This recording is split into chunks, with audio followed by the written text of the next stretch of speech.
First Alert Weather with meteorologist Lisa Villegas.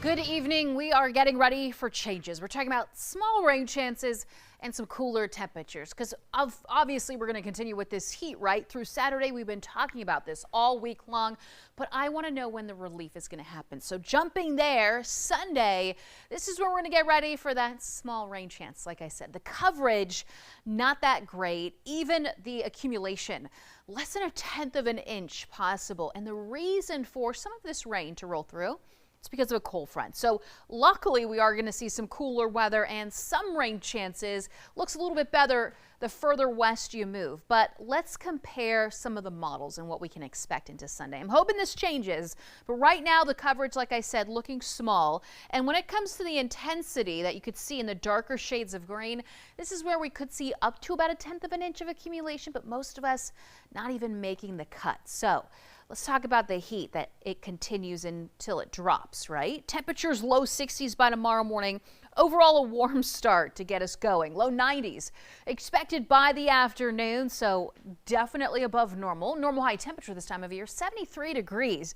And on top of that, with the dry conditions, and we just haven't seen any rain, we're talking about fire danger once again elevated. We have a fire danger statement issued for most of us, so refrain from burning. We've got burn bans in place anyways, but we've got those wind speeds up to around 25 to 30 miles an hour, which means it is so dry outside, anything could easily spark. And if that were the case, it's going to spread because those wind speeds are just going to carry it along with that fire across our area. So on top of the fire danger being elevated tomorrow, that's going to continue to be the case here through the week, and including these cooler temperatures from Sunday, Monday, and Tuesday. But until that happens, challenging that record tomorrow, it is 89 degrees, or forecast 90 degrees. 89 on Friday and 91 on Saturday. The records there, 93, 94, not quite record challenging, but we'll watch for them.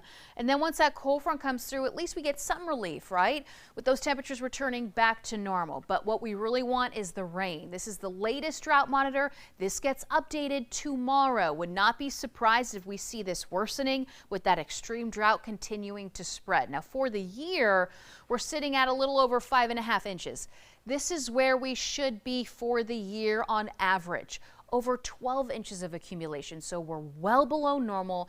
And like we talked about, the drought, we need over 12 inches within a month just to get caught up. So here is a look at your 7-day forecast. First alert, because of the heat, dry weather, fire danger remaining elevated even into early next week as we cool down because of those wind speeds and the dry air.